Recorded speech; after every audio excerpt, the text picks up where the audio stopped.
Hey there! Thanks for tuning into Duckbricks, and welcome to another breaking news LEGO video. So a couple of days ago, I reported that official retailers like Amazon actually released some images of the summer 2021 LEGO Harry Potter wave. We only saw 4 sets, and really only 2 of them because the other 2 images were pretty low quality. But today, LEGO has officially revealed the entire summer 2021 wave for Harry Potter, minus a D2C and GWP here and there, and they've also put some of the sets up for pre-order on LEGO.com. Apparently, Target is also doing some sort of a pre-order for some of these sets that are not available on LEGO.com, so a lot of really interesting stuff being able to pre-order these in advance. The other major thing that's changed is that these sets will be available starting June 1st in the US and presumably Europe as well. Typically, what they've done for this more modern LEGO Harry Potter line starting in 2018 is make the summer wave available only in the EU and maybe some parts of Asia on June 1st, and then release them on August 1st for the US and the rest of the world, but it seems like they're actually releasing them a little bit early this year on June 1st, so that's why the pre-orders are open now. Alongside this release, we get official images for all of the sets, including a few surprises and images that we had not seen before. So let's just take a look right now at some of the most interesting new reveals, and if you want to hear my thoughts on the first 2 previously revealed sets, which are the Chamber of Secrets set, which is one of the largest sets of the wave, which introduces a new modular building system for Harry Potter, as well as the Hogsmeade set, with the 3 Broomsticks Cantina, as well as the Sweet Shop Honeydukes. Definitely go check out my other video in the description where I actually went in-depth into those on their, I guess, accidental early reveal a couple of days ago. But now let's just go on over and take a look at the remaining new sets for summer 2021 Harry Potter. And hopefully, this will kickstart a series of brand new reveals for all of the other summer 2021 LEGO themes because it is officially reveal season. Let's take a look. Okay, so starting off with the brand new reveals today, the first set to take a look at is set number 76392, Wizard's Chess, which retails for $60 US. The one thing I really do like about Harry Potter, especially this year, is that LEGO has been being very experimental with the theme and have been trying out new styles of different types of sets to see what sticks. I guess you can kind of do that given that the theme is so popular. They have a little bit of wiggle room to see what exactly can they do unique to the Harry Potter line to maybe expand upon outside of the line itself. We got, of course, the Harry Potter special book sets earlier this year, we got some mosaics, and now we're getting some really more interesting stuff, including this Wizard's Chess set. LEGO has done chess sets before, but usually they're a little bit larger than this and typically just function as standard chess sets. What's really nice and interesting about this is that it doubles as an actual chess board that you can actually use to play chess on, but it also replicates that scene in the movie which actually featured them on a life-size chess set. So it kind of has a dual purpose of being something that you can actually play with minifigures in, as well as actually play chess. Obviously, it does look like it'll be a little bit of a repetitive build, especially because you've got to build the same game pieces over and over again. Does kind of make sense though because it is a chess set. What I find immediately very striking and interesting about this are the different piece recolors used for the chess pieces themselves. We get the miner helmet from LEGO City, which actually debuted in the mining sets from 2012, introduced for the first time in black, as well as the short sword from Lord of the Rings, which were typically wielded by hobbits, again being used in white and black for what I think is the first time. We also get a wide array of classic LEGO Knights helmets, one that was used recently in the LEGO Ideas blacksmith shop, as well as some of the older style helmets, again in white and black. Some of them have appeared in those colors before, but for the most part they are all recolors. So I think it's really cool to see these, as well as recolors for the Indiana Jones whip piece, now in, again, as you guessed, white and black. All in all, this looks like a pretty interesting set, but it's definitely not for everyone, especially because it is such a repetitive build and really only works as a display piece or if you actually want to use it as an actual chessboard. The one thing that I can imagine could be a little bit frustrating about this is that the board is completely tiled, so you can't actually stick the game pieces on studs as far as I can tell. You really just have to line them up, which will make transporting this set a little bit difficult and maybe a little bit hard because the pieces will just be sliding all around. So in terms of displaying this set, unless you have a really wide or big area to just lay it all out, I'm not really sure if it'll be the easiest to display and move around, especially because you can't actually stick the game pieces to the center of the board.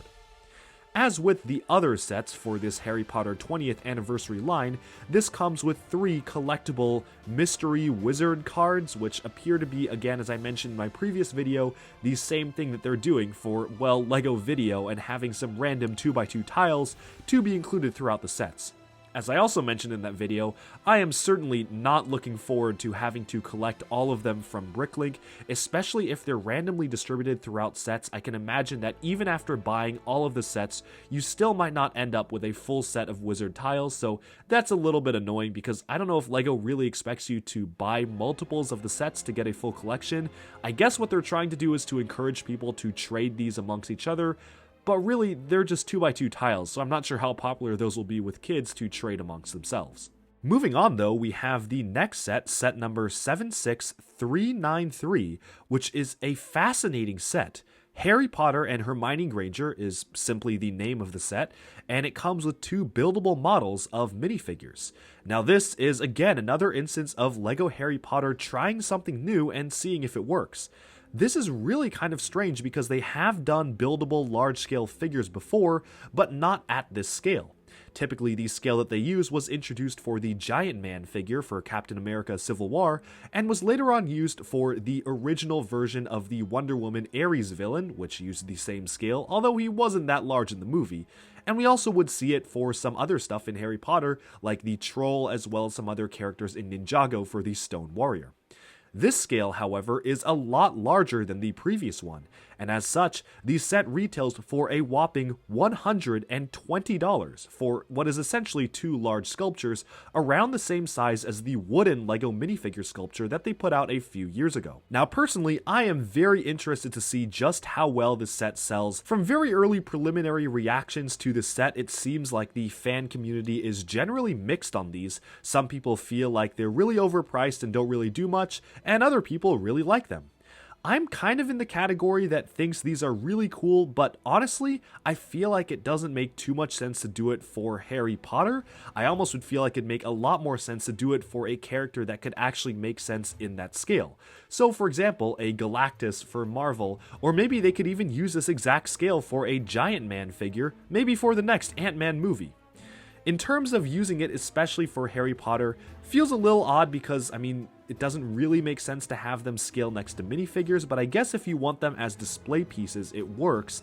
What is kind of strange is that it's just Harry and Hermione. I'm guessing that in the future, if this sells well, they'll probably do one for Ron and maybe Dumbledore as well, kind of going along the old Brickheads tradition of packaging them together. But what's also interesting is that the Harry minifigure has what seems to be a full-on fabric cloak that goes around his arms that you can't actually put on a minifigure. Like, they don't make those pieces for standard minifigures.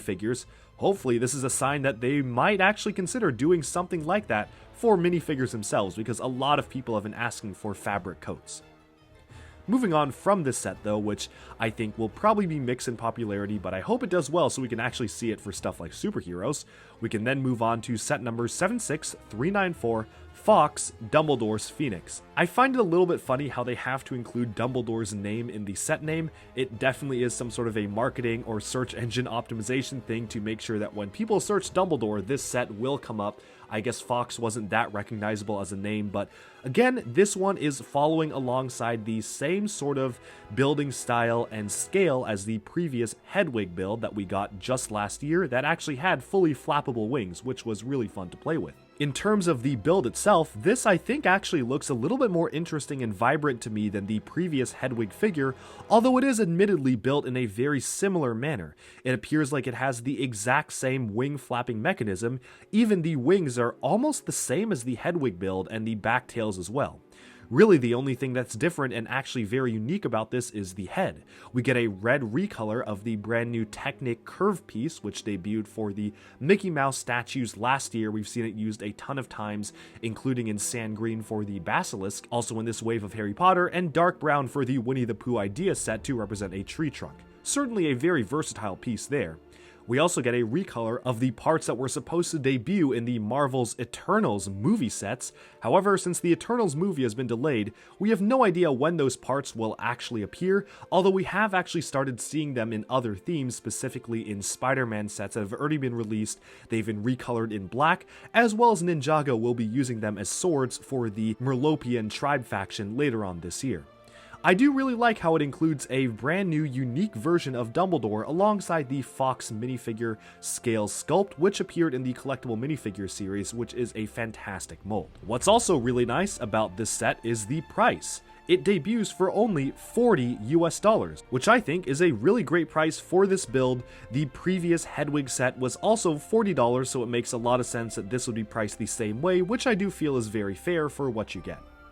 But then moving on from these, I guess, extended line versions of Harry Potter sets, which are a little bit more out there and experimental, we can now take a look at the remaining standard modular castle building sets, which have been revealed. First of all, 76395, which is the Hogwarts first flying lesson.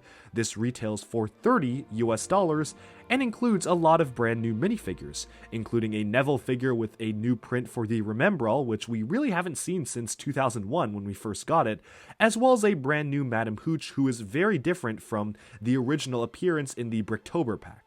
We also get a gold Professor Quirrell here, going alongside the rest of the line, which features gold versions of the minifigures for the 20th anniversary, as well as a Draco Malfoy. All in all, this is very reminiscent of the first 2001 Quidditch lesson set, which also featured a very similar setup as well. While most of the Hogwarts builds have actually been a little bit juniorized for this year, I've actually noticed that this one is actually pretty good and seems like it could fit in well with the previous style of buildable Hogwarts expansions, which was introduced all the way back in 2018. There are no roofs to be seen here, so it definitely fits in and doesn't actually change any of the coloring of the roofs, and it is really cool having spots where you can actually fly the minifigures on brooms, set up in a very similar way that the original Doctor Strange set back in 2016 allowed you to pose minifigures in the set. Despite being the smallest expansion, I think this one is one of the better built ones, including some of the really nice prints or stickers. Can't really tell if they are prints or stickers from this image, but having different colors for the Nexo tiles of the Hogwarts flags, and all in all seems like just a great expansion that's relatively simple, but also has great detail for the Hogwarts line. Moving on from this set though, we have much clearer pictures of the other two sets which were revealed a couple of days ago by mistake it appears, but we actually can see them in very clear high resolution right now. So the first set here is 76386 Hogwarts Polyjuice Potion Mistake. Kind of interesting how they didn't just call this the girls' bathroom or Moaning Myrtle's bathroom or something like that, but they've actually named it with a pretty funny name. What is obviously the most notable thing about this set is the new cat headpiece for Hermione Granger. As I mentioned in my previous video, I find it fascinating how they actually created a brand new mold depicting this, rather than just using one or the other cat ear molds that they've introduced for different collectible minifigure series in the past. Feels like almost a waste of a new mold, but it definitely is a lot more accurate, so I do find the inclusion interesting, although it definitely feels a little uncanny to me just how large the head is. What I really like about the set are two major things. One are the brand new expressions for Harry and Ron as they transform with the Polyjuice potion. They're really funny expressions and definitely some very unique ones to use, as well as the fact that you can actually integrate this with the Chamber of Secrets set to allow entry into the chamber via the bathroom opening up. So it's really cool how you can connect them modularly like that. Moving on though, because I gave most of my thoughts on the set in the previous video, we have set number 76387 Fluffy Encounter.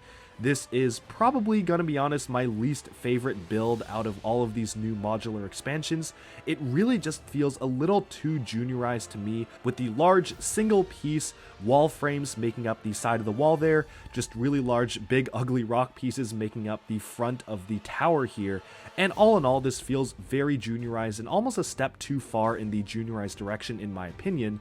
That being said though, the Fluffy build looks to be really great. We get a new molded head for the Fluffy, and it does use a similar construction to some of the other Harry Potter animals which were introduced for Fantastic Beasts. The one thing that I do feel is really disappointing about this is that LEGO continuously does not want to remold the mixel joints in new colors. They actually have an explanation for this. Apparently the type of plastic that they use for mixel joints has to be in a specific color, otherwise it really won't work out too well and will be very fragile. Unfortunately though, that color is light gray and dark gray, which really stands out and makes it feel very out of place for this fluffy build a lot more than it normally does. If you look at the side profile of this build, it literally just has a light gray block on top to mount the heads, which definitely feels very awkward to me. One other thing that I do honestly feel like is kind of missing from the set is the inclusion of a flute piece.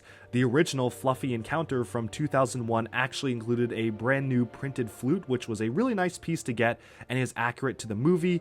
However, you don't really see that for this set in particular, only the harp, which is used to lull him to sleep. However, for a set that retails for $40 US, I feel like value is kind of there, a little bit let down by the build to be honest, but it is nice to get a modern rendition of the fluffy dog, which we haven't seen since 2001, although the other minifigures in the set are nothing too interesting, just standard school outfits for Harry, Ron, and Hermione, as well as a golden Hermione to go with them. And finally, again, we've seen these other two sets, so if you want to check out my thoughts on the final two sets, check out the video linked below in the description, set number 76388 Hogsmeade Village Visit, as well as set number 76389 Chamber of Secrets. Just to summarize my very brief thoughts on this, I think Chamber of Secrets is probably one of the best ones, although the Great Hall is really definitely simplified compared to the original appearance. Really nice to get a recolor of the Ninjago Pyro Vipers, as well as a ton of new animal molds in this set and a glow-in-the-dark ghost. I really do like how the Basilisk is built in this, even compared to the original one, because I do feel like at least the head of this one is more accurate to the movie. However, reception appears to be a little mixed. A lot of people really prefer the original one, so it's definitely a matter of personal preference. Hogsmeade Village Visit is again a fine build. I think the 3 broomsticks bar looks really well done in terms of this building style, but the Honeyduke's shop does look a little too simplified to me, with the large wall pieces making up these sides and nothing too crazy going on in the building techniques. But so with that, we've about summed up all of the brand new LEGO Harry Potter Summer 2021 sets revealed today by LEGO. You can pre-order the Stranger sets of this line, specifically the Wizard's Chess, Harry Potter and Hermione Granger buildable figures, and the Dumbledore's Phoenix Fox set from LEGO.com right now, so definitely go check that out if you want to pre-order them for June 1st. But in terms of the rest of these sets, it seems like they are just being set for a June 1st release. Maybe there's some sort of a Target pre-order promo, but the details of that haven't been released yet. Alright, so with that we have summed up all of the brand new Summer 2021 LEGO Harry Potter reveals. Let me know down in the comments below, which are your favorites? Do you wish they stuck to the older style of modular buildings, or do you like this new, more rectangular modular style? And what do you think of the changes and arguable juniorization of some of these sets? Let me know, and stay tuned to DuckBricks for even more LEGO news, reviews, discussion, and analyses coming your way very soon. Thanks so much, and bye-bye for now.